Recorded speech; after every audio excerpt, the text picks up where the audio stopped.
കറക്റ്റായിട്ട് ചെയ്താൽ കുലധർമ്മം പാലിക്കപ്പെടും. അതെ, അതുകൊണ്ടാണ് ഞാൻ പറയണത് ആദ്യം ശരിയാകേണ്ടത് കൃഷിയാണ്. മനുഷ്യന് വഴിതെറ്റിയത് കൃഷിയിലാണ്. അപ്പൊ ശരിയായ ഒരു കൃഷിയിലേക്ക് നമുക്ക് കൊണ്ടുവന്നു കഴിഞ്ഞാൽ നമ്മുടെ നല്ലൊരു പ്രശ്നവും പരിഹരിച്ചു. അപ്പൊ നമ്മൾ വിധിച്ച കാർബോഹൈഡ്രേറ്റും വിധിച്ച ഫാറ്റും വിധിച്ച പ്രോട്ടീനുമാണ് കഴിക്കുന്നത് എന്നിരിക്കട്ടെ. ഏതാ ഈ വിധിച്ച പ്രോട്ടീൻ, വിധിച്ച കാർബോഹൈഡ്രേറ്റ്, വിധിച്ച ഫാറ്റ്? വേവിക്കാതെ മധുരം ചേർക്കാതെ കഴിക്കാൻ പറ്റുന്നതാണ് കഴിക്കണേ. എങ്കിൽ കുക്കുംബർ കുടിക്കണോ? വേണ്ട. എക്സർസൈസ് വേണോ? വേണ്ട. എന്തുകൊണ്ട് എക്സർസൈസ് വേണം? എന്തുകൊണ്ട് കുക്കുംബർ കുടിക്കണം? നമ്മുടേതല്ലാത്ത ഭക്ഷണം കഴിക്കുന്നത് കൊണ്ട് നമ്മുടെ ശരീരത്തിനുള്ളിൽ ഉണ്ടാകുന്ന യൂറിക് ആസിഡും അസിഡിറ്റിയും മാലിന്യങ്ങളും കളയാൻ വേണ്ടിയിട്ടാണ് ഇതൊക്കെ വേണ്ടി വരിക. അപ്പൊ നമ്മൾ കറക്റ്റായിട്ട് ഇതിലേക്ക് മാറിക്കഴിഞ്ഞാൽ ജോലി ഒരുപാട് കുറഞ്ഞു ഇല്ലേ? കുക്കിംഗ് ഒഴിവായില്ലേ? കുക്കിംഗ് ഒഴിവായാൽ പിന്നെ വെക്കണ പെരക്കൊക്കെ അടുക്കള വേണോ? എത്ര രൂപയാണ് ലാഭം? അടുക്കളയേ വേണ്ട. അടുക്കള വേണ്ട, ഗ്യാസ് വേണ്ട, പെണ്ണുങ്ങളെ അടുക്കള കെട്ടിയിടണ്ട. വേണോ? വേണ്ട. പെണ്ണുങ്ങളുടെ കലാവാസനകൾ, അവരുടെ ഉള്ളിലെ വാസനകൾ ഉണരണമെന്നുണ്ടെങ്കിൽ എന്ത് വേണം? സമയം വേണ്ടേ? ആ സമയമില്ല. 3 നേരം ഭക്ഷണം വേവിച്ച് ജീവിതം ഒടുക്കി കളഞ്ഞിട്ടിരിക്കുക അല്ലേ? വല്ല കാര്യമുണ്ടോ? എന്നിട്ട് രോഗം ഉണ്ടാക്കിക്കൊണ്ടിരിക്കുന്നു. ഇത് തിരിച്ച് പിടിക്കണം. നമുക്ക് തിരിച്ചു പിടിക്കണം. ഇത് തിരിച്ചു പിടിക്കേണ്ട ജോലി ആരുടേതാണ്? വാനപ്രസ്ഥിയരുടേതാണ്. ബാക്കിയുള്ളവരെല്ലാം ഈ എഴുന്നേറ്റ് ഓടിക്കളയും. മുട്ട കഴിക്കേണ്ടതെന്ന് പറഞ്ഞാൽ, ഇറച്ചി കഴിക്കേണ്ടതെന്ന് പറഞ്ഞാൽ, ഇതൊന്നും കഴിക്കരുത്. ഇതൊന്നും പഥ്യമല്ല നമ്മളീ പറയണേ. ആയുർവേദത്തിൽ പറയുന്നത് പഥ്യമാണ്. ഇന്ന മരുന്ന് കഴിക്കുമ്പോൾ ഇന്നത് കഴിക്കരുതെന്ന്. ഇത് പഥ്യമല്ല. അതിപ്പോൾ പറയില്ല, കാരണം ആളുകൾ ചെല്ലുക, രോഗികൾ വരില്ല. അത് കാരണം ആയുർവേദക്കാര് മിണ്ടാതിരുന്ന് കളയും. അപ്പോൾ പഥ്യമല്ല ഇത്. നമ്മളെന്താ ചെയ്യണേ? വിധിച്ച അന്നത്തിലേക്ക് മനുഷ്യരെ കൊണ്ടുപോകാനുള്ള ഒരു ശ്രമമാണ്. അതിൽ ഘട്ടം ഘട്ടമായേ പോകാൻ പറ്റും, ഒറ്റടിക്ക് പോകാൻ പറ്റില്ല. അതുകൊണ്ട് പോകാമെന്ന് അത്രയും നമ്മൾക്ക് പതുക്കെ പോയി നോക്കിയാൽ ശരീരത്തിനും മനസ്സിനും സുഖം കിട്ടുമെങ്കിൽ അതല്ലേ വേണ്ടേ? അതല്ലേ ഫോളോ ചെയ്യണം. ചിന്തിക്കുന്ന സകലരും അത് ഫോളോ ചെയ്യും. സ്വതന്ത്രമായി ചിന്തിക്കുന്ന. അതുകൊണ്ടാണ് ആദ്യമേ ഞാൻ പറഞ്ഞത്, നേരത്തെ പഠിച്ചതൊക്കെ മറന്നേക്കാൻ. നേരത്തെ പഠിച്ചത് മറന്നേക്കുക. നമ്മളെ പഠിപ്പിച്ചതും നമ്മൾ പഠിച്ചു വെച്ചിരിക്കുന്നതുമായിട്ടുള്ള ധാരണകൾ മറന്നേക്കുക. എന്നിട്ട് നമുക്ക് പുതിയ രീതിയിലേക്ക് പോകും. ഇപ്പം ഇത് പിടികിട്ടിയല്ലോ. അങ്ങനെ നമുക്ക് ഓരോ രോഗം എഴുതുമ്പോൾ എങ്ങനെ എഴുതണം എന്നുള്ളതാണ് അടുത്ത നോക്കാൻ പോകുന്നത്. പിന്നെ പ്രമേഹ രോഗത്തിൻ്റെ ഒരു ചീട്ട് തന്നെ ഉണ്ടാക്കിയിട്ടുണ്ട്. പ്രമേഹ രോഗം അതിൽ കുക്കുംബർ അല്ല പറഞ്ഞിരിക്കണേ. പ്രമേഹ രോഗികൾക്ക് കുക്കുംബർ അല്ല പറഞ്ഞിരിക്കണേ. പിന്നെന്താ പറഞ്ഞിരിക്കണേ? പടവലങ്ങ. എന്തേ ആ പടവലങ്ങയായി? പടവലങ്ങ ആൽക്കലൈനാണ്. pH കറക്റ്റ് ചെയ്യാൻ നല്ലതാണ്. ക്ഷാരാംശം കൂടിയ സാധനമാണ് പടവലങ്ങ. അപ്പോൾ പടവലങ്ങ ആകാം. pH കറക്റ്റ് ചെയ്യാൻ, അസിഡിറ്റി മാറ്റാൻ പടവലങ്ങ ആകാം. കുക്കുംബറും ആകും. ഇതിൽ രണ്ടിൽ നമ്മളെന്തിനാ പടവലങ്ങ എടുത്തത്? പടവലങ്ങയിൽ സൾഫറുണ്ട്. നമ്മുടെ പാങ്ക്രിയാസ്, ഇൻസുലിൻ പ്രൊഡ്യൂസ് ചെയ്യുന്ന ഗ്ലാൻഡായ പാങ്ക്രിയാസിൻ്റെ ട്രേസ് എലമെന്റ് സൾഫറാണ്. അതുകൊണ്ടാണ് പടവലങ്ങ എടുത്തത്. ഇനി ഒരു ദിവസം പടവലങ്ങ വീട്ടിലില്ല, ഉടനെ പടവലങ്ങ കഴിക്കാതിരിക്കുക. ഒന്നും കഴിക്കാതിരിക്കണോ? വേണ്ടേ? കുക്കുംബർ കുടിച്ചു കൊള്ളണം. പിടികിട്ടിയല്ലോ. പടവലങ്ങ ഇല്ലാതായിപ്പോയി. കാരണം എന്താ? അസിഡിറ്റി മാറ്റണം. കുക്കുംബറിനകത്ത് സൾഫർ ഇല്ലെന്നേ ഉള്ളൂ. അപ്പം അത് മാറ്റാനായിട്ട് പടവലങ്ങ ഫ്രഷ് ജ്യൂസ് ഒരു ഗ്ലാസ് രാവിലെ വെറും വയറ്റിലും വൈകുന്നേരം 6 മണിക്കും കുരു മാത്രം കളഞ്ഞ് മിക്സിയിലടിച്ച് ജ്യൂസ് എടുക്കുക. ഒരു കാരണവശാലും വെള്ളം ചേർക്കരുത്. എത്ര പടവലങ്ങ വേണ്ടി വരും? കുടിക്കാൻ തുടങ്ങി ആരെങ്കിലും? കുഴപ്പമില്ലല്ലോ. ഒരുപാടൊന്നും കളയണ്ട. വെറുതെ ഒന്ന് ക്ലീൻ ആക്കിയിട്ട് എടുത്തോളുക. കുറച്ച് വിഷം തിന്നോ. നമ്മൾ ഇത് കൂരശ് കുടിക്കുന്നുണ്ട്. ആ, അത് മുഴുവൻ കളയണ്ട, വെറുതെ ഒന്ന് ചീകി വിട്ടോളൂ, അതൊന്ന് വൃത്തിയായിക്കോളൂ. പഴ കുരു ഉൾപ്പെടെ എടുക്കാം. കിളുന്നെടുക്കുകയാണെന്നുണ്ടെങ്കിൽ, പഴം കിളുന്നെടുക്കുകയാണെങ്കിൽ വെള്ളം കൂടുതൽ കിട്ടും. കിളുന്ന് എവിടെ നിന്ന് കിട്ടും? ഒരു പടവലം നട്ടാൽ മതി. ഒരു പടവലം. അത് കൃഷി പഠിക്കുമ്പോൾ മനസ്സിലാവും. ഒരു പടവലം നട്ടാൽ നിങ്ങൾ തിന്നാൻ തീരാത്ത പടവലങ്ങ അതേ കിട്ടും. ഒരു പടവലം. അപ്പോൾ ഒരു പടവലം നട്ടൂടെ? എന്തിനാണ് ഈ വിഷം മേടിച്ച് തിന്നണേ? ഒരു പടവലം. അത് ആകണതിന് മുമ്പ് അടുത്ത ഒരെണ്ണം മാറ്റിയിടുക. ഇങ്ങനെ ഇട്ടാൽ വിഷമില്ലാത്തത് നമുക്ക് കഴിക്കാം. എങ്ങനെയാണെന്നുള്ളത് പഠിക്കും. എങ്ങനെയാണ് നമ്മളൊരു ദിവസം എത്ര നേരം ഭക്ഷണം കഴിക്കും? 3 നേരം. ചെടിക്കും എല്ലാ ദിവസവും 3 നേരം ഇച്ചിരിച്ച ഭക്ഷണം കൊടുത്ത്, ഇച്ചിരിച്ച ഭക്ഷണം 3 നേരം കൊടുക്കണം. രാവിലെ പലഹാരം കഴിച്ചു കഴിഞ്ഞാൽ ഇച്ചിരി കൊണ്ട് പടവലത്തിലിടണം. ഉച്ചയ്ക്ക് ചോറ് തിന്നു കഴിഞ്ഞാൽ ഇച്ചിരി വളം കൊണ്ടുപോയി പടവലത്തിലിടണം. വൈകുന്നേരം കഴിച്ചു കഴിഞ്ഞാലും ഇച്ചിരിച്ച വെള്ളവും 3 നേരം കൊടുക്കണം. അങ്ങനെ എല്ലാ ദിവസവും കൊടുത്താൽ നമ്മൾ തിന്നുന്നത് പോലെ തന്നെ കൊടുത്താലോ? നമ്മളെന്താ ചെയ്യണേ? 2 ആഴ്ചത്തേക്കുള്ള ഭക്ഷണം എല്ലാം കൂടി പടവലത്തിൻ്റെ ചുവട്ടിലേക്ക് കൊടുക്കും. ഒരാഴ്ചത്തേക്കുള്ള ചോറ് മുഴുവൻ കൂടി നിങ്ങളുടെ മുന്നിൽ വെച്ചാൽ എന്തായിരിക്കും അവസ്ഥ? ഇനി ഒരാഴ്ച കഴിഞ്ഞേ ഉള്ളൂ ചോറ്. ഒരാഴ്ചത്തേക്കുള്ള ചോറ് കൊണ്ടുവന്ന് നിരത്തി വെച്ചെന്നിരിക്കുന്നത്. ഇത് മുഴുവൻ കൂടി തിന്നാൻ പറ്റുമോ? പടവലത്തിനും അങ്ങനെ തന്നെയാണ്. മനസ്സിലല്ലേ? നിങ്ങൾ മാസത്തിൽ ഒരിക്കൽ കൊണ്ട് കുറേ ചാണകം കിട്ടുമെന്ന് വിചാരിച്ചിട്ട് അതിന് തിന്നാൻ പറ്റില്ല. അതിൻ്റെ വയറ് നിറച്ച് തിന്നാനുള്ളതല്ലേ എടുക്കാൻ പറ്റുള്ളൂ. അപ്പോൾ ഒന്നുമില്ലെങ്കിൽ ആഴ്ചയിൽ ഒരിക്കലെങ്കിലും ഇച്ചിരിച്ച വളം കൊടുക്കുകയാണെന്നുണ്ടെങ്കിൽ, എല്ലാ ദിവസവും വെള്ളം കൊടുക്കുകയാണെന്നുണ്ടെങ്കിൽ തിന്നാ തീരുകയില്ലാത്ത പടവലങ്ങ അവർ തരും തിരിച്ച്. നമ്മളതല്ല ചെയ്യണേ. അതിന് വയറില്ലെന്നാണ് വിചാരിച്ച് വെച്ചിരിക്കണേ. അതിന് വയറുണ്ട്. അതിന് തിന്നാൻ പറ്റുന്നത് എടുക്കാൻ പറ്റും. ബാക്കി എല്ലാം വേസ്റ്റായി പോവും. ജൈവമായാലും ശരി, രാസമായാലും ശരി, വേസ്റ്റായി പോയിക്കൊണ്ടിരിക്കുകയാണ്.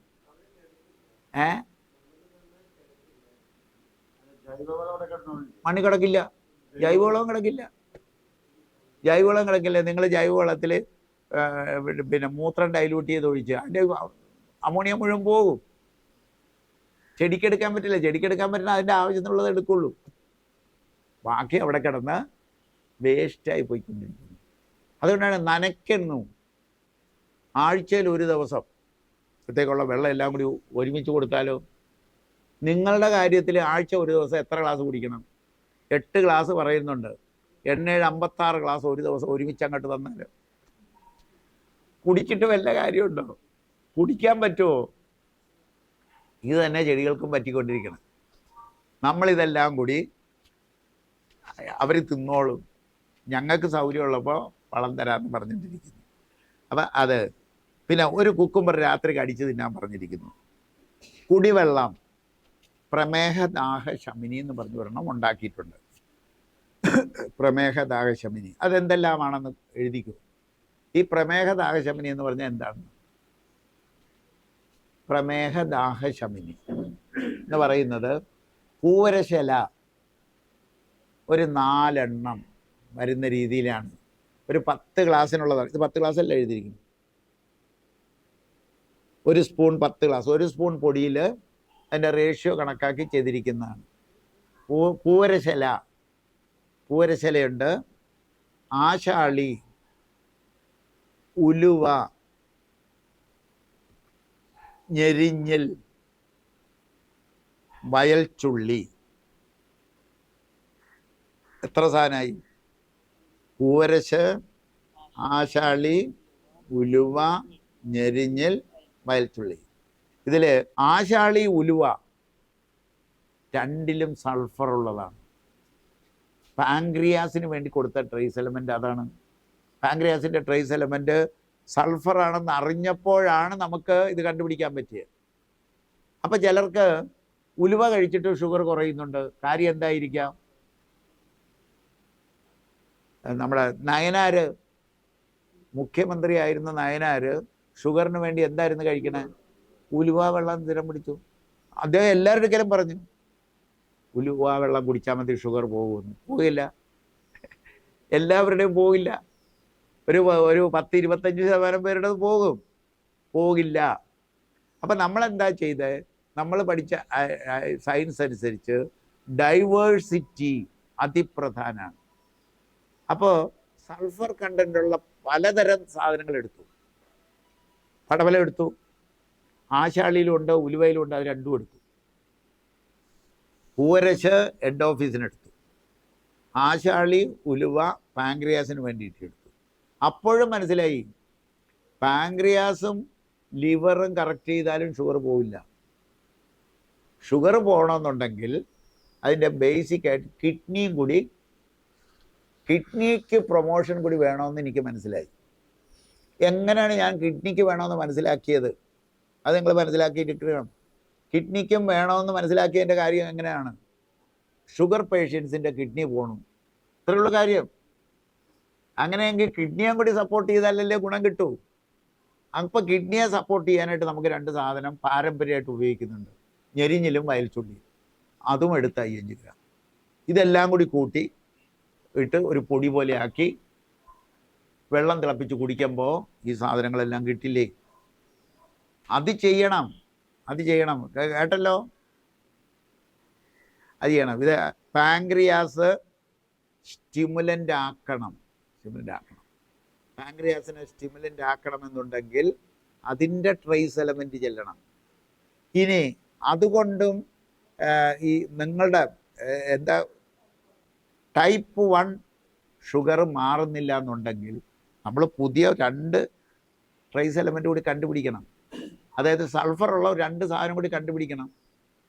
അത് ഞാൻ തരും, മനസ്സിലായില്ലേ? ആ സമയത്താണ് സാറ് പറഞ്ഞ കാര്യം നോക്കണേ. ഞാൻ എന്ത് ചെയ്യും? മുട്ടയുടെ ഉണ്ണി അങ്ങ് തരും, കൊളസ്ട്രോൾ നോക്കിയിട്ട്. കൊളസ്ട്രോൾ കുറവാണെങ്കിൽ മുട്ടയുടെ ഉണ്ണി സൾഫറുണ്ട്, നന്നായിട്ട് ഗുണം ചെയ്യും. പക്ഷെ നമ്മുടെ സമയത്ത് തരത്തില്ല, നോർമൽ കേസിൽ തരില്ല. കൊളസ്ട്രോൾ കുറച്ചിട്ട് ഇത് തരും. ഇതാണ് ഇതിൻ്റെ അഡ്വാൻറ്റേജ്. ഞാൻ ഓരോ ഗ്ലാൻഡിൻ്റെ ട്രേസ് എലമെൻറ്റ്, ഇങ്ങനെ തൈറോയിഡ്, ഇനി ബ്രെയിനിൻ്റെ ഒരു എണ്ണത്തിൻ്റെത്, ബ്രെയിനിൻ്റെ 2 എണ്ണം, ബ്രോമിൻ, ഇങ്ങനെയാണ് നോക്കി നോക്കി വരണേ.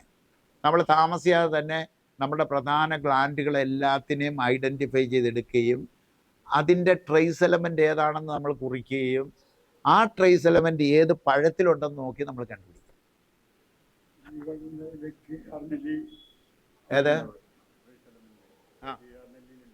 ഉണ്ടാവുമായിരിക്കും. കാമിലാരി പൂവരശാണ്. കിഴുകാനെല്ലി വേറെ, കിഴുകാനെല്ലിയിലും കാണും. പക്ഷേ നമ്മൾ സെലക്ട് ചെയ്യണ ഏതിലുള്ളതായിരിക്കും? പഴങ്ങളിലുള്ളതാണ്. അപ്പം നമ്മളിപ്പോൾ അയഡിൻ അകത്തിയിലുണ്ടെന്ന് കണ്ടു. നാളെ നമ്മൾ കണ്ടെത്തുകയാണ് ഞാവലിലുണ്ട് എന്ന് കണ്ടെത്തിയാൽ ഏതിനായിരിക്കും നമ്മൾ എടുക്കുക? ഇപ്പം നമ്മൾ എടുത്തു, എന്തുകൊണ്ട്? അറിയില്ലാത്തതുകൊണ്ട്. അതായത് അകത്തി ഒരു താൽക്കാലിക പരിഹാരം മാത്രമാണ്, മില്ലറ്റ് ഒരു താൽക്കാലിക പരിഹാരം മാത്രമാണ്. അതറിഞ്ഞിരിക്കണം. ഒരു താൽക്കാലിക പരിഹാരമായിട്ടാണ് നമ്മൾ എടുക്കുക. കാരണം അത് വിധിച്ചതല്ലല്ലോ, വേവിച്ചല്ലേ നമ്മൾ കഴിക്കണേ. പക്ഷെ അത് ഗുണം കിട്ടുന്നത് കൊണ്ട് നമ്മൾ എടുക്കുന്നു മാത്രം. കാരണം അരിയിൽ നിന്നും ഒരു ഷിഫ്റ്റ് കൊടുത്തു, ഗോതമ്പിൽ നിന്നും ഒരു ഷിഫ്റ്റ് കൊടുത്ത്, കാർബോഹൈഡ്രേറ്റിൻ്റെ ഒരു മാറ്റം കൊടുത്തപ്പോൾ വർക്ക് ചെയ്യുന്നു. അത് എത്ര നാൾ വർക്ക് ചെയ്യുമായിരിക്കും? അങ്ങേ അറ്റം പോയി കഴിഞ്ഞാൽ ഒരു 500 വർഷം. ഒരു 500 വർഷം കൂടിയേ ഷുഗറിന് വേണ്ടിയിട്ട് മില്ലറ്റ് കൊടുക്കാൻ പറ്റൂ. അത് കഴിഞ്ഞാൽ വീണ്ടും യഥാർത്ഥ കാർബോഹൈഡ്രേറ്റിൽ പോകേണ്ടി വരും. അപ്പോൾ നമ്മൾ ഇപ്പോഴേ മനുഷ്യന് വിധിച്ച കാർബോഹൈഡ്രേറ്റിലേക്ക് ഷിഫ്റ്റ് ചെയ്യണം. അത് ഏത് പഴത്തിലുണ്ടെന്ന് നമ്മൾ കണ്ടുപിടിക്കണം.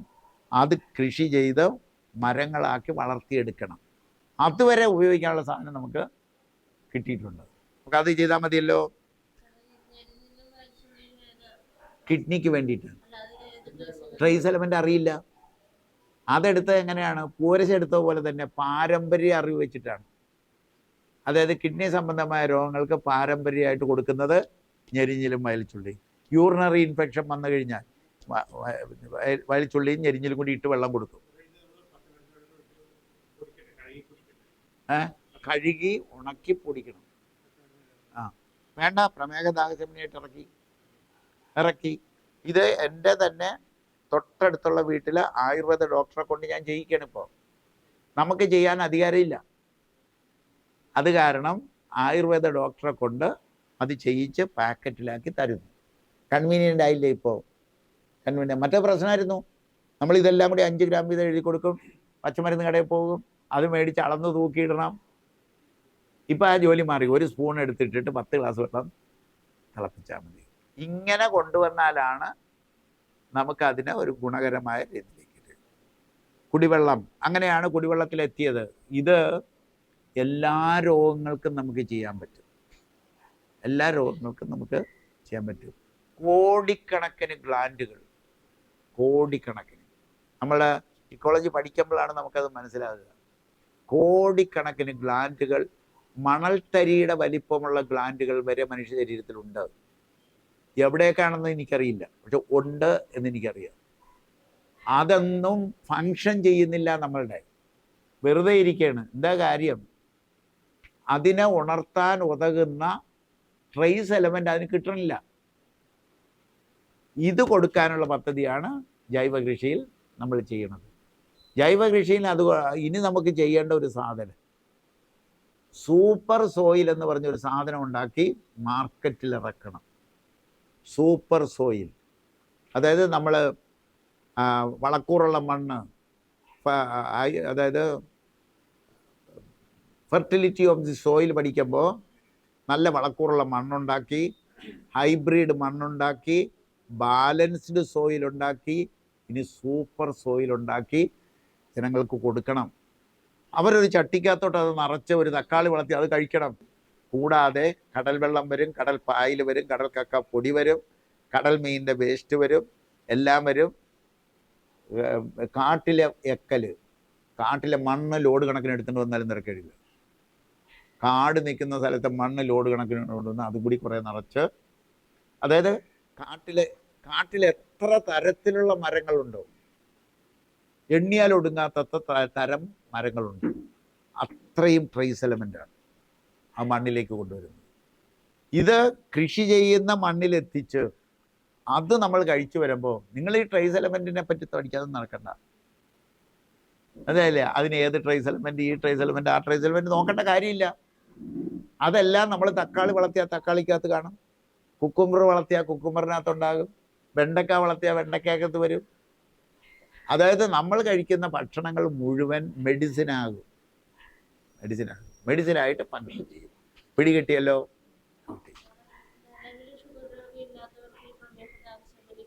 കുടിക്കണ്ട, പ്രമേഹനാശത്തിന് വേണ്ട. അവരെന്ത് കഴിച്ചാൽ മതി? ഊരശരം. എല്ലാ മനുഷ്യരും കഴിക്കേണ്ടത് ഇത് ഷുഗർ രോഗിക്ക് മാത്രമുള്ളതാണ്. കാരണം ഇതെല്ലാം, ഈ ട്രേസ് എലമെൻ്റ് എല്ലാം ഒരു ഫ്രൂട്ടിൽ നിന്നും കിട്ടിയാൽ ഇത് വേണോ? വേണ്ട. ഈ സൾഫർ, ഏറ്റവും നല്ല സൾഫർ ഉള്ളത് ഏതിലാണെന്നറിയാമോ? അവക്കാഡോയിലാണ്. അവക്കാഡോ എന്ന് പറയുന്ന ഫ്രൂട്ട് മാത്രം കഴിച്ച് ഷുഗർ മാറ്റിയവർ എൻ്റെ അടുക്കെ വന്നിട്ടുണ്ട്, ദുബായിൽ നിന്ന്. പുള്ളി പറഞ്ഞു, എനിക്ക് ഷുഗർ ഉണ്ടായിരുന്നു സാറേ, ഞാൻ അവക്കാഡോ മാത്രമേ കഴിച്ചുള്ളൂ, എൻ്റെ ഷുഗർ നോർമലായി. എന്തുകൊണ്ടാണെന്ന് അദ്ദേഹത്തിന് അറിയില്ല. എൻ്റെ ക്ലാസ് കേട്ടപ്പോൾ മനസ്സിലായി അവക്കാഡോയിൽ സൾഫറുണ്ട്. ഇത് പറയാൻ വേണ്ടി എൻ്റെ വീട്ടിൽ വന്നു. പറയാൻ വേണ്ടി വീട്ടിൽ വന്നിട്ട് ആളുകൾ പറഞ്ഞു, ഞാൻ അവക്കാഡോ മാത്രം കഴിച്ച് എൻ്റെ ഷുഗർ മാറി. പക്ഷേ എല്ലാവർക്കും മാറില്ല, എല്ലാവർക്കും മാറത്തുമില്ല. കുറേ പേർക്കൊക്കെ മാറും. ഒരു 30% മനുഷ്യർക്ക് ഷുഗർ മാറും അവക്കാഡോ മാത്രം കൊണ്ട്. നേരത്തെ ഉലുവ കഴിച്ചപ്പോൾ മാറിയ പോലെ, അതുപോലെ മാത്രമേ മാറൂ. ഇനി ഭക്ഷണത്തിൽ നമ്മളിപ്പോൾ എന്തെന്നിരിക്കുന്നു, 3 നേരവും മില്ലറ്റ് ആക്കിയിരിക്കും.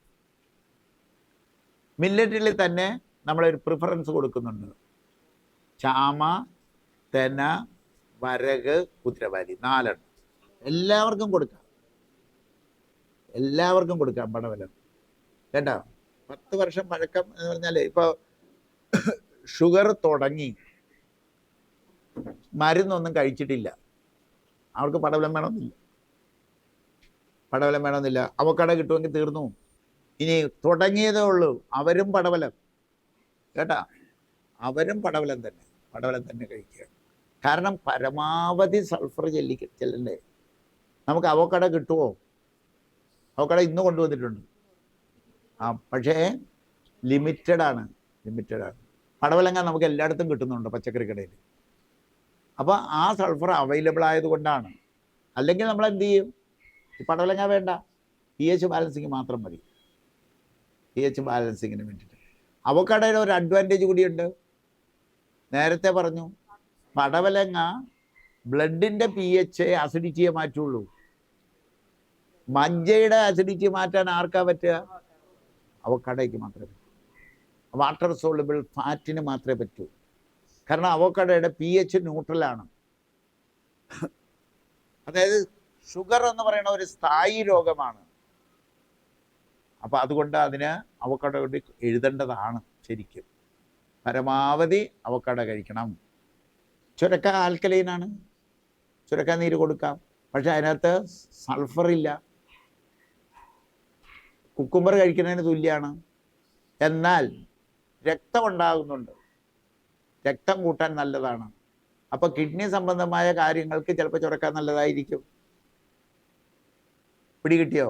എങ്ങനെയാണ് നമ്മളെ ഒരു കൺക്ലൂഷനിലേക്ക് എത്തേണ്ടതെന്നും കൂടി നമ്മൾ പഠിച്ചാലാണ് നമുക്കത് എളുപ്പം കാര്യം മനസ്സിലാക്കുക. അതായത് ഇതൊരു പൊട്ടത്തരത്തിൽ ചെയ്യല്ല, പൊട്ടക്കണക്ക് ചെയ്യല്ല. നമ്മൾ ചില കാര്യങ്ങൾ മനസ്സിലാക്കിയിട്ട് ചെയ്യുന്നതാണ് എന്നറിഞ്ഞിരിക്കുക.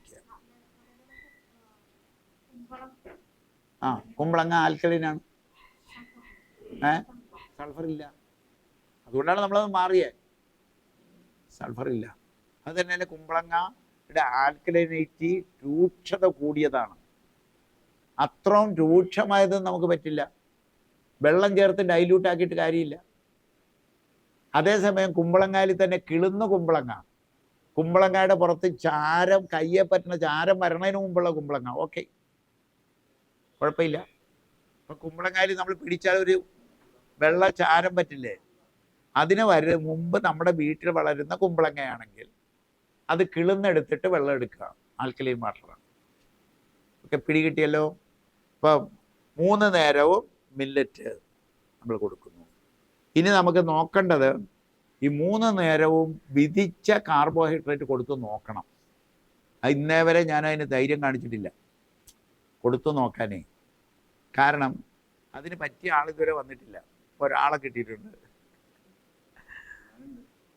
ഉണ്ടാ 3 നേരവും മധുരക്കിഴങ്ങ് നമ്മുടെ വിധിച്ച കാർബോഹൈഡ്രേറ്റ് ആണ്. മധുരക്കിഴങ്ങ്, ഏത്തക്കയുടെ പൊടി, ചക്കയുടെ പൊടി, പച്ചച്ചക്കയുടെ പൊടി, ഏത്തക്കാപ്പൊടി, പേരക്കാപ്പൊടി. ഇന്നത്തെ അറിവ് വെച്ച് എഗ് ഫ്രൂട്ട്, ഇന്നത്തെ അറിവ്, അത് കൺഫേം ചെയ്തിട്ടില്ല, 36% കാർബോഹൈഡ്രേറ്റ് ഉണ്ടെന്നാണ് കിട്ടിയിരിക്കുന്ന ഒരു ഇൻഫർമേഷൻ. ഇത് ശരിയായ ഒരു ഇൻഫർമേഷൻ കിട്ടണ്ടേ? ഗൂഗിളിൽ നോക്കിയാൽ ഒരെണ്ണം 36 പറഞ്ഞിട്ടുണ്ടാകും, വേറെ ഒരെണ്ണം നോക്കിയാലോ 3 പറഞ്ഞു. അതൊക്കെ ഒരു വ്യക്തത വരുന്നില്ല. അതാണ് കണ്ടുപിടിക്കാൻ പ്രയാസം.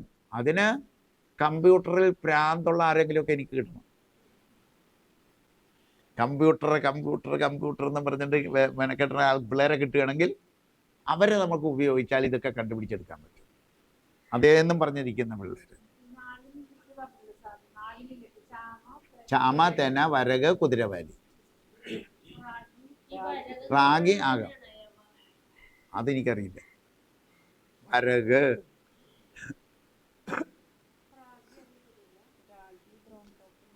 റാഗി, ബ്രൗൺ ടോപ്പ് ഞാൻ മാറ്റിയിരിക്കണത് എന്തുകൊണ്ടെന്നാൽ പരുക്കനാണ്, കഴിക്കാൻ ബുദ്ധിമുട്ടാണ്. അല്ല, ആണോ? കഴിച്ചു നോക്കിയാൽ ഇച്ചിരി പരുക്കനാണത്, അതുകൊണ്ട് മാറ്റിയതാണത്. അല്ലെ ബ്രൗൺ ടോപ്പ് നല്ലതാണ്. അതിന് പോസിറ്റീവ് മില്ലറ്റിൽ പെട്ടതാണ് ബ്രൗൺ ടോപ്പ്. പക്ഷെ കഴിക്കുന്നതിന് പരുക്കനായതുകൊണ്ട് റാഗി ഇതിന് പറയാത്ത എന്താണെന്ന് വെച്ചാൽ റാഗിയിൽ കാർബോഹൈഡ്രേറ്റിൻ്റെ അളവ് കൂടുതലാണ്. അപ്പം അതുകൊണ്ടാണ് അത് മാറ്റിയത്.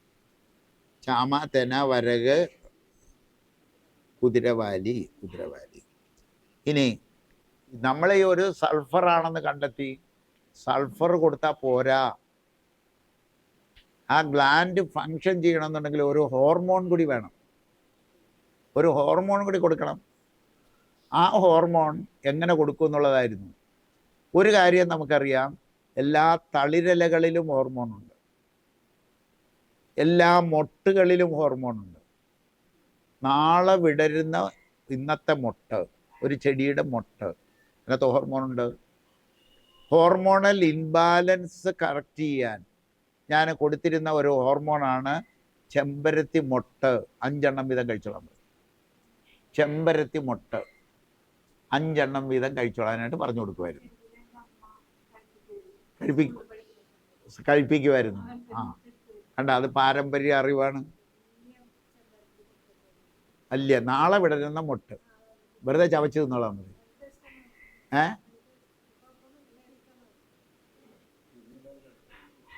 വെറുതെ ചവച്ച് തന്നെയല്ലേ? പി സി ഓടിക്കാർക്കൊക്കെ കൊടുക്കാം. പി സി ഓടിക്കാർക്ക് എല്ലാ പിന്നെ ട്യൂമറുകാര്, പി സി ഓടി, സിസ്റ്റുകാർക്ക് എല്ലാവർക്കും കഴിക്കാവുന്നതാണ് ചെമ്പരത്തി മുട്ട. തളിരില ഏതെല്ലാം തളിരില എടുക്കും? നമ്മൾ കഴിക്കുന്ന പഴങ്ങളുണ്ടല്ലോ, ആ മരത്തിൻ്റെ തളിരില. അല്ലാതെ നാട്ടു നീളം നടക്കണ എല്ലാ തളിരില എടുക്കരുത്.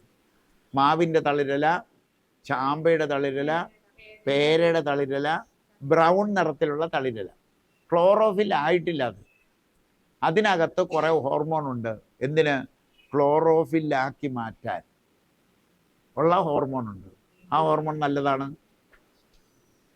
അപ്പോൾ ഏറ്റവും നല്ല തളിരില നമുക്ക് കൺവീനിയൻ്റ് ആയിട്ടുള്ളൊരു തളിരിലയുണ്ട്, തേയിലയാണ്. അതുകൊണ്ടാണ് ഓരോ കപ്പ് ചായ കുടിച്ചോളാൻ പറഞ്ഞിരിക്കുന്നത്. ഷുഗർകാർ ഓരോ കപ്പ് ഓർഗാനിക് ഗ്രീൻ തേയില കൊണ്ട് കട്ടൻ ചായ ഉണ്ടാക്കി 1 കപ്പ് വീതം രാവിലെ വൈകുന്നേരം കഴിച്ചോളാം. അത് കൺവീനിയൻസിന് വേണ്ടി മാറ്റിയിരിക്കുന്നതാണ്. കാരണം ചെമ്പരത്തി എല്ലായിടത്തും കിട്ടിയെന്ന് വരില്ല. ഫ്ലാറ്റിൽ താമസിക്കുന്നവർക്ക് ചെടികളുണ്ടാവില്ല. പിന്നെ എന്ത് വാങ്ങാൻ പറ്റും? തേയില മേടിക്കാൻ പറ്റും. ചായ കുടിച്ചില്ല എന്നുള്ള വിഷമവും മാറി കിട്ടും. 2 ചായയും കുടിച്ച്. അതായത് തേയില എന്ന് പറയുന്നത് ഒരു വണ്ടർഫുൾ ആൻറ്റി ഓക്സിഡൻ്റ് ആണ്, നല്ലൊരു സാധനമാണ്. അതുകൊണ്ടാണ് തേയില ലോകം മുഴുവൻ പ്രചരിക്കാൻ കാരണം. ലോകത്ത് എവിടെ ചെന്നാലും ചായ കിട്ടില്ലേ? അതിൻ്റെ കാരണം അതാണ്. നല്ലൊരു സാധനമാണ്. എന്നാൽ മാർക്കറ്റിൽ കിട്ടുന്ന തേയില കീടനാശിനിയുള്ളതാണ്. അതുകൊണ്ട് ഓർഗാനിക് ആണെന്ന് ഉറപ്പുള്ള തേയില വാങ്ങിയിട്ട് തിളപ്പിച്ച് കുടിക്കുക. ഓർഗാനിക് ഇന്ത്യ എന്ന കമ്പനിയുടെ പേര് വന്നുകൊണ്ട് അവരുടെ പ്രൊഡക്റ്റ് ഓർഗാനിക് ആകണമെന്നില്ല കേട്ടാ. അത് വേറെ ഏതാണ്ടൊരെണ്ണം ഉണ്ടല്ലോ.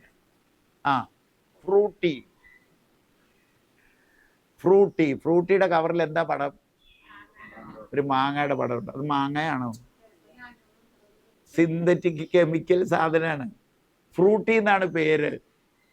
മാങ്ങയുടെ പടമുണ്ട്, പക്ഷെ അതിനകത്ത് മാങ്ങയുടെ ഒരു തരി പോലും ഉണ്ടാവില്ല. എന്നാൽ മാമ്പഴത്തിൻ്റെ മണം ഉണ്ടാകും, രുചി ഉണ്ടാകും. തേൻ ചേർക്കുന്നതിനേക്കാളും നല്ലത് നല്ല പൊടി ശർക്കര ഇറങ്ങിയിട്ടുണ്ട്. നല്ല പൊടി ശർക്കര. എല്ലാവരും ഇനി പൊടി ശർക്കര ഉപയോഗിക്കുക. അവൾ ഉണ്ട ശർക്കര എടുക്കരുത്. പൊടി ശർക്കര ഇട്ട് നിങ്ങൾ ചായ കുടിച്ച് ശീലിച്ച് അതിന് ശേഷം ഒരു 3-4 മാസം കഴിഞ്ഞിട്ട് പഞ്ചസാര ഇട്ട് കുടിച്ചു നോക്കി. പഞ്ചസാരയുടെ മധുരം പിടിക്കില്ല നമുക്ക്. അതിനേക്കാളും സ്വാദിഷ്ടമായിട്ട് തോന്നുന്നത് പൊടി ശർക്കരയുടേതാണ്. അപ്പം നല്ല പൊടിയായിട്ടുള്ള ശർക്കര കിട്ടും. ഒരുപാട് പേര് ഇറക്കുന്നുണ്ട്, എല്ലായിടത്തും കിട്ടും പൊടി ശർക്കര കിട്ടും. പഞ്ചസാരയ്ക്ക് പകരം പൊടി ശർക്കരയായിട്ട് മാറുക. അത് കൂടാതെ തന്നെ കരിമ്പിൻ്റെ ജ്യൂസിൻ്റെ പൗഡർ ഇറക്കിയിട്ടുണ്ട്. പക്ഷേ ആ കരിമ്പിൻ്റെ ജ്യൂസ് പൗഡർ പെട്ടെന്ന് കട്ടയാകുന്ന കാരണം പെൻഡിങ്ങിൽ വെച്ചിരിക്കുകയാണ്. താമസിയാതെ തന്നെ ഒരു നേരത്തേക്കുള്ള വീതം പാക്ക് ചെയ്ത് തരും.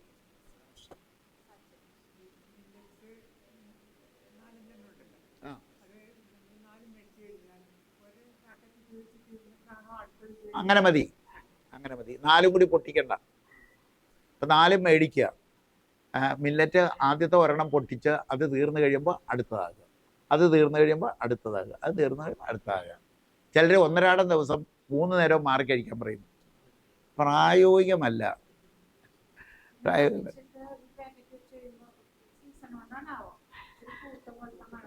ഏത്? ആ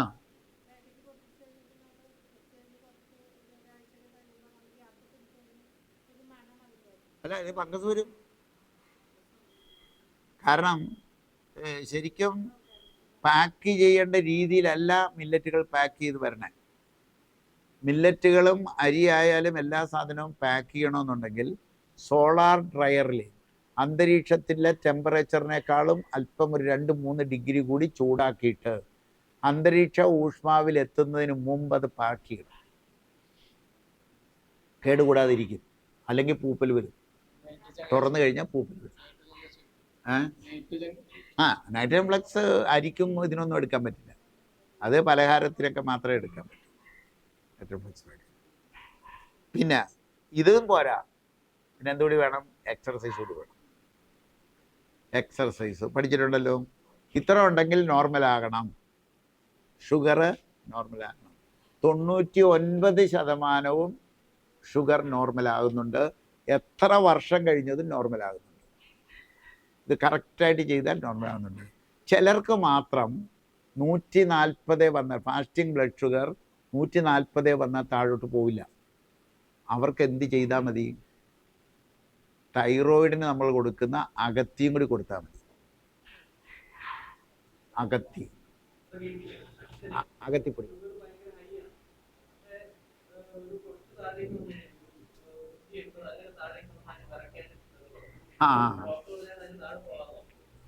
അതെ, അവരത് അതിനോട് അഡ്ജസ്റ്റ് ചെയ്ത് ശരീരേ. അപ്പോൾ അവർക്ക് 180 നിർത്തിക്കൊള്ളുക. കൂടാതെ ഇങ്ങനെയുള്ള പേഷ്യൻസിന് എന്തുകൂടി കൊടുത്താൽ മതി? അമുക്കരം കൂടി കൊടുത്താൽ മതി. അമുക്കരം അല്ല, അശ്വഗന്ധ ചൂർണം. അമുക്കരം തന്നെ. അശ്വഗന്ധ ചൂർണം കൂടി കൊടുത്തേ. അശ്വഗന്ധ ചൂർണം വെറും വെള്ളത്തിൽ കാച്ചി കൊടുക്കുക. കൊടുത്തിട്ട് 180 താഴേക്ക് കൊണ്ടുവരും. ഒന്ന് നോക്ക്. അശ്വഗന്ധ ചൂർണം. കാരണം ബ്രെയിന് ഒരു സന്ദേശം കൊടുക്കുന്നത് 180 കിടന്നാണ്. അപ്പോൾ ബ്രെയിനിലെ സന്ദേശം കൊടുക്കുന്ന കറക്റ്റ് ചെയ്താൽ അത് വർക്ക് ചെയ്യും. മിക്കവാറും ഒന്ന് കൊടുത്തു നോക്കണേ. അശ്വഗന്ധ ചൂർണം കാച്ചി കൊടുക്കുക. ഓരോ ഗ്ലാസ്, 1 സ്പൂൺ 1 ഗ്ലാസ് വെള്ളത്തിൽ കാച്ചി കൊടുക്കുക. അതും ദേവിയെടുക്കൽ നിന്ന് മേടിക്കണം. ദേവി 7 പ്രാവശ്യം പാലിൽ കാച്ചി പറ്റിച്ചിട്ട് എടുക്കുന്നതാണ്. സാധാരണയിൽ 3-4 പ്രാവശ്യം കഴിച്ചാൽ പിന്നെ ആരും പാലിൽ കാച്ചില്ല. അത് കാച്ചി പറ്റിച്ചെടുക്കും. അമുക്കര ഇവിടെ വന്നിട്ടില്ല. അശ്വഗന്ധ ചൂർണം വന്നിട്ടില്ല ഇല്ലേ? എടുക്കാം. അശ്വഗന്ധ ചൂർണം എടുക്കാം. നല്ലതാണ്. ഷുഗറുകാർക്ക് നല്ലതാണ് അശ്വഗന്ധ ചൂർണം. ശർക്കരപ്പൊടി ഷുഗറുകാർക്ക് കൊടുക്കണ്ട.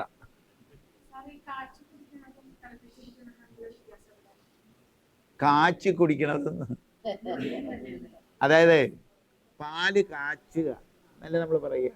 പാല് തിളപ്പിക്കുക എന്നാണ് പറയുക. പാല് കാച്ചുക. എന്താ കാര്യം? കുറച്ച് നേരം ഒന്ന് തിളക്കും. തൂവി പോണതിന് മുമ്പ് നിർത്തും. പാത്രം നിറഞ്ഞ് തൂവി പോണതിന് മുമ്പ് നിർത്തും. കുടിവെള്ളമോ തിളപ്പിച്ച് കുടിക്കുക എന്ന് പറയും. എന്താ അത്? അത് തിളച്ചാൽ മതി. വ്യത്യാസം മനസ്സിലായി? ഒരിച്ചിരി നേരവും കൂടി തിളയ്ക്കണം. അതാണ് കാച്ചി കുടിക്കുക എന്നും തമ്മിലുള്ള വ്യത്യാസം. സാധാരണ കൊളോക്കിയൽ സാധാരണ മനുഷ്യർ പറയുമ്പോൾ അങ്ങനെ ഉപയോഗിക്കുന്നു എന്ന് മാത്രമേ ഉള്ളൂ. അതിന് ആധികാരികതയൊന്നുമില്ല. പിന്നെ ഒഴിവാക്കേണ്ട സാധനങ്ങളെല്ലാം പഴയ തന്നെ. കറിവെച്ച മീനുകൾ കഴിക്കാം. ഇതിന് ഞാൻ തെറി കേട്ടോണ്ടിരിക്കുകയാണ്. എന്നെ അവിടുന്ന് ഇവിടുന്ന് വിളിച്ചു, നിങ്ങൾ പ്രകൃതി വിരുദ്ധനാണ്, നിങ്ങൾ മീൻ കഴിക്കാൻ പറയുന്നു എന്നുള്ളതാണ്. ഞാൻ പറഞ്ഞു, മീൻ കഴിച്ചാൽ എന്താ കുഴപ്പം എന്ന് പറ. മീൻ കഴിച്ചാൽ എന്താ കുഴപ്പം? മീൻ മനുഷ്യൻ്റെതല്ലല്ലോ, മനുഷ്യൻ്റെ ഭക്ഷണമല്ലല്ലോ. പിന്നെന്തിനാണ് നിങ്ങൾ പറയണേ? ഞാൻ ചോദിച്ചു, അരി മനുഷ്യൻ്റെതാണോ? അതല്ലേ സാറും കഴിക്കണം 3 നേരം ആണ്, അത് മനുഷ്യൻ്റെതാണോ? അതാണല്ലോ. ഞാൻ ചോദിച്ചു, അതെങ്ങനെയാണ് ആകുക? അരി മനുഷ്യൻ്റെതല്ലല്ലോ. അതല്ലേ കഴിച്ചുകൊണ്ടിരിക്കണം നമ്മൾ. അത് അംഗീകരിക്കാൻ പറ്റില്ല, അത് അംഗീകരിക്കാൻ പറ്റില്ല. മീന് വെജിറ്റേറിയൻ, നോൺ വെജിറ്റേറിയൻ. ഇക്കോളജിയിൽ വെജിറ്റേറിയൻ നോൺ വെജിറ്റേറിയൻ കൺസെപ്റ്റ് ഇല്ല, അത് അറിഞ്ഞിരിക്കണം. മനസ്സിലായേ? അതായത് സസ്യത്തിനോട് അടുത്ത് നിൽക്കുന്ന, എവല്യൂഷനിൽ പ്ലാന്റ് കിങ്ഡത്തോട് അടുത്ത് നിൽക്കുന്നതും നമുക്ക് കൺസ്യൂം ചെയ്യാം. കാരണം പ്ലാന്റിന് ജീവനുണ്ട്, ജീവനുണ്ട്. ഈ മീനിനും ജീവനുണ്ട്. ഇത് രണ്ടും അടുത്ത് നിൽക്കുന്നു എന്നുള്ളത് കൊണ്ടാണ് കഴിക്കാൻ പറയുക. ഒരു ജീവനെ ആഹരിച്ച് മറ്റൊരു ജീവന് നിലനിൽക്കാൻ പറ്റൂ. ഇപ്പം ജീവനുള്ളത്, ചെടികൾക്ക് ജീവനുണ്ട്, ചെടികൾ ജീവനില്ല എന്ന് പറയാൻ പറ്റുമോ? ഒരു ജീവനെ തിന്നേ മറ്റൊരു ജീവൻ, അല്ലെ ഒന്ന് ചത്ത ഒന്നിന് വളമാകുക പ്രകൃതി നിയമമാണ്. പക്ഷെ ഒരു കാര്യം അതിനകത്തുള്ളത്, ഏത് ചത്ത ഏതിന് വളമാകണമെന്നും തീരുമാനിക്കപ്പെട്ടിട്ടുണ്ട്. ഇത്രയേ ഉള്ളൂ വ്യത്യാസം.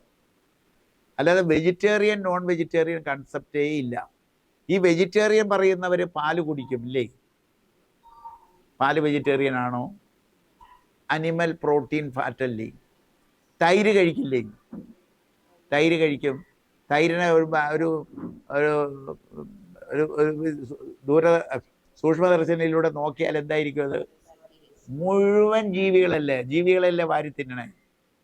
അമ്മയുടെ പാല് വെജിറ്റേറിയനാ? വെജിറ്റേറിയൻ അല്ലല്ലോ. അപ്പൊ വെജിറ്റേറിയൻ കൺസെപ്റ്റ് എങ്ങനെ എടുക്കാൻ പറ്റില്ല. നമ്മൾക്ക് അനുയോജ്യമായത് സോയാ മിൽക്ക് എടുക്കാം. സോയാ മിൽക്ക് കാര്യമായ ദോഷം, ഈ അനിമൽ പ്രോട്ടീൻ്റെ ദോഷം ചെയ്യില്ല. സോയാ മിൽക്ക് എടുക്കാം. ഇപ്പോൾ സോയാ മിൽക്ക് അറിയപ്പെടുന്നത് മദർ മിൽക്ക് എന്നാണ്. മദർ മിൽക്ക് ഡൽഹിയിലൊക്കെ സോയാ മിൽക്ക് നമ്മുടെ പശുവിൻ്റെ പാല് കിട്ടുന്ന പോലെ കിട്ടും. വില കൂടുതലുമാണ്, വില കൂടുതലാണ്. തേങ്ങാപ്പാലിനകത്ത് പ്രോട്ടീൻ വരില്ല. എന്തിനാ ഇത് നോക്കണേ? പ്രോട്ടീൻ വേണം എന്നുള്ള കൺസെപ്റ്റ് കിടക്കുന്നതുകൊണ്ടാണ് എടുക്കുക. ഇവിടെ കേരളത്തിൽ സോയാ മിൽക്ക് വന്നിട്ടില്ല. കിട്ടണുണ്ടോ? കോമൺ ആക്കാൻ പറ്റുന്നതും കേരളത്തിൽ ഒരു ഇൻഡസ്ട്രിക്ക് സാധ്യതയുള്ളതുമായ ഒരു സാധനമാണ് സോയാ മിൽക്ക്. സോയാ മിൽക്ക് അധികമാകാതെ പാലാക്കി നമുക്ക് കൊടുക്കാം. ഒരു പ്രാവശ്യം പഴങ്ങൾ കഴിക്കാം, ഒരു നേരം പഴങ്ങളാക്കാം. ഒരു നേരം ധൈര്യമുള്ള ഷുഗറുകാരെല്ലാവരും മധുരക്കിഴങ്ങും ഏത്തക്കാപ്പൊടിയും പേരക്കാപ്പൊടിയും പഴങ്ങളും എല്ലാം കൂടി കഴിച്ചു നോക്ക്. പേടിക്കേണ്ട കാര്യമില്ലെന്നാണ് പറഞ്ഞത്. അതെന്താ? ഒരു പ്രാവശ്യം എന്ന് പറഞ്ഞത്. ഒരു പ്രാവശ്യം ഒരാൾ എൻ്റെ അടുക്കെ വന്നു. അവിടെ ലക്ഷണങ്ങളിൽ ഷുഗർ രോഗത്തിൻ്റെ ലക്ഷണങ്ങളെല്ലാം കാണുന്നുണ്ട്. അപ്പോൾ ഇയാൾക്ക് ഞാൻ ചോദിച്ചു, ഷുഗർ ഉണ്ടോ? ഇല്ല. ഷുഗറിന് മരുന്ന് കഴിക്കണുണ്ടോ? ഇല്ല. പോയി നോക്കിയിട്ട് വരാൻ പറഞ്ഞു. പോയി ഷുഗർ നോക്കിയിട്ട് വരാൻ പറഞ്ഞു. നോക്കിയിട്ട് വന്നപ്പോൾ എത്രയാണെന്നറിയാമോ? 800. അയാൾ ബോധം കെട്ടുപോയി. വേറെ സ്ഥലത്ത് പോയി നോക്കാൻ പറഞ്ഞു. ഇത് തെറ്റാണെന്ന് ഒരു സംശയം. നോക്കി, അപ്പോഴും ഷുഗർ. യാതൊരു കുഴപ്പമില്ല, ആളിന് ഒരു കുഴപ്പവും സംഭവിച്ചില്ല. അയാൾ നല്ല ഹെൽത്തി ആയിട്ട് ഓടി നടക്കുന്നു. സാധാരണ ഇതിൽ ഷുഗർ കുറച്ച് നാളായി കഴിഞ്ഞാൽ വണ്ണം കുറയണ്ടേ? അതും സംഭവിച്ചിട്ടില്ല. അപ്പം പറഞ്ഞ് പേടിക്കണ്ട, നമുക്ക് കുറക്കാം എന്ന് പറഞ്ഞ് പതുക്കെ കുറച്ചെടുക്കുകയാണ് ചെയ്തത്. ചിലപ്പോൾ ഹാർട്ട് അറ്റാക്ക് വന്നേനെ അറിഞ്ഞിരുന്നെങ്കിൽ. നേരത്തെ ഷുഗർ രോഗി ഇത് നമ്മുടെ ഇത് അവിടെ കഴിഞ്ഞ കണ്ടില്ല, ഒരു സിസ്റ്റർ പറഞ്ഞ് എനിക്കൊരു ഷുഗർ ഇല്ല. ഞാൻ പറഞ്ഞു, സിസ്റ്ററെ ഒന്ന് ടെസ്റ്റ് ചെയ്യും. ഫാസ്റ്റിങ് വലിയ കുഴപ്പമൊന്നുമില്ല സാറേ, ഇത്രയൊക്കെ ഉള്ളൂ കൂടണേ. ഞാൻ HbA1c കൂടി നോക്കി, കറക്റ്റായിട്ട് നോക്കിയിട്ട് പോകാം. അച്ഛനും അമ്മയ്ക്കും ഉണ്ട്, അറിയാൻ മേല. സിസ്റ്ററാണ് നോക്കി. പിറ്റേ മാസം വന്നപ്പോൾ സിസ്റ്ററിനെ കാണുന്നത് 13 അല്ലല്ല, അതിപ്പോ 13 എബവ് HbA1c. സിസ്റ്റർ പേടിച്ച് വിറച്ചു പോകും. അപ്പം തന്നെ വിളിച്ചു, ഇത്രയുണ്ട് സാറേ, മാറി നോക്കി, കൂടിയതാണ്. പേടിക്കണ്ട, നമ്മുടെ ഡയറ്റ് തന്നെ ഫോളോ ചെയ്യാൻ പറഞ്ഞു. ഇന്നലെ വന്നു, ഈ കഴിഞ്ഞ ആഴ്ച വന്നു, കണ്ടില്ലേ? HbA1c 5.5, fasting 109. 109 നോർമലി വന്നു പോകും. ഒരു മരുന്നും കഴിച്ചില്ല, ഒരു ഇംഗ്ലീഷ് മരുന്നും കഴിച്ചില്ല. ഈ ഡയറ്റ് എന്നിട്ട് സിസ്റ്റർ പറയുക, എല്ലാ ബാക്കിയുള്ള സിസ്റ്റർമാരെല്ലാം കൂടി എന്നെ കുറ്റം പറയണ്, ഞാൻ മെലിഞ്ഞു പോയി എന്ന്. ഞാൻ പറഞ്ഞു സാരമില്ല, ഇച്ചിരി മെലിഞ്ഞെന്ന് വിചാരിച്ചു, കുറച്ച് കഴിയുമ്പോൾ നമുക്ക് നന്നാക്കിക്കാം. മുട്ടയിൽ നിന്ന് പ്രാർത്ഥിക്കില്ലായിരുന്നു, മുട്ടയിൽ നിന്ന് പ്രാർത്ഥിക്കാൻ തുടങ്ങി. എന്തൊരു സന്തോഷമാണെന്നറിയാമോ, എന്തൊരു സന്തോഷമാണ്. അങ്ങനെ കുറയുമെന്ന് അവർ വിചാരിച്ചില്ല. എന്ന് വെച്ചാൽ എന്നെ മാത്രം വിശ്വസിച്ച് അതും ചെയ്തതാണ്. ഇത്രയേ ഉള്ളു കാര്യം. ഇന്നലെ വരെ ഷുഗർ രോഗം മാറില്ല എന്നായിരുന്നു ധാരണ. ഷുഗർ രോഗം മാറില്ല എന്നായിരുന്നു ഇന്നലെ വരെയുള്ള ധാരണ. ഇന്ന് ആരും ഇതിനെ എതിർക്കണില്ല. ഒരാൾ എൻ്റെ കയ്യിൽ ചോദിച്ചു, എന്തടിസ്ഥാനത്തിലാണ് നിങ്ങൾ പേര് വെച്ച് ഷുഗർ രോഗം മാറ്റാം എന്നടിച്ചു വിട്ടാൽ കേസ് വരില്ലേ എന്ന്. കേസ് വരില്ലേ? വരണ്ടേ? ആധുനിക ശാസ്ത്രപ്രകാരം ഷുഗർ രോഗം മാറില്ല എന്ന് എഴുതി വിട്ടിരിക്കുന്ന സാധനമാണ്. ആജീവനാന്തം മരുന്ന് കഴിക്കണമെന്ന് പറയുന്നു. ആ സാധനത്ത് ഇങ്ങനെ മാറ്റാമെന്ന് വെച്ചാൽ നമ്മൾ ഇതെല്ലാം ചെയ്തു നോക്കി, ധൈര്യമുള്ള പിള്ളേരൊക്കെ ചെയ്തു നോക്കി, നോർമലാണ് എന്ന് ബോധ്യപ്പെട്ടിട്ടാണ് ഇത് ചെയ്തിരിക്കുന്നത്. 99.9% മാറുന്നുണ്ട്. വളരെ ചെറിയ ഷെയറിൽ ചിലപ്പോൾ നമുക്ക് ഈ അമുക്കുരമൊക്കെ അശ്വഗന്ധ ചൂർണം അകത്തിയൊക്കെ കൊടുക്കേണ്ടതായിട്ട് വന്നേക്കാം. അത് നമുക്ക് അറിയാം. 180 വന്ന് സ്റ്റക്കായി എന്ന് പറഞ്ഞ പോലെ 140 വന്നാൽ പിന്നെ ഇത് സ്റ്റക്കാവുന്നുണ്ട് എങ്കിൽ നമ്മൾ എന്ത് മനസ്സിലാക്കണം? ഏതോ ഒരു ഗ്ലാൻഡും കൂടി സ്റ്റിമുലേറ്റ് ചെയ്യാനുണ്ട് എന്ന് മനസ്സിലാക്കിയാൽ മതി. ഏതോ ഒരു ഗ്ലാൻഡും കൂടി, നമുക്കറിയില്ല ഏത് ഗ്ലാൻഡാണെന്ന്, പക്ഷെ ഏതോ ഒരു ഗ്ലാൻഡും കൂടി ചെയ്യാനുണ്ട് എന്ന് മനസ്സിലാക്കി അത് കൊടുത്തു വരുമ്പോൾ ഷുഗർ രോഗം ഒരു ഡീജനറേഷനാണ്. അത് മാറ്റാൻ പറ്റില്ല എന്നാണ് വിചാരിച്ചിരുന്നത്. ഇപ്പം മാറി എന്ന് ബോധ്യമായില്ലേ? അങ്ങനെയാണെങ്കിൽ ക്യാൻസർ ഒരു ഡീജനറേഷനാണ്. ക്യാൻസർ മാറ്റാൻ പറ്റില്ലേ? പറ്റും. റേഡിയേഷനും കീമോ ഇല്ലാതെ മാറ്റാൻ പറ്റും. കാരണം ഇത് ഒരെണ്ണം മാറുമെങ്കിൽ ബാക്കിയുള്ളത് വരണം. അതുകൊണ്ട് ക്യാൻസർ വന്നു, ക്യാൻസറെ പറ്റി അധിക ഭയം വേണ്ട. ഷുഗർ രോഗം തന്നെയാണ് ക്യാൻസർ രോഗം. അപ്പോൾ അത് നമുക്ക് മനസ്സിലാക്കിയിട്ട് പതുക്കെ ഓരോ കാര്യങ്ങൾ പഠിച്ചു തുടങ്ങാം.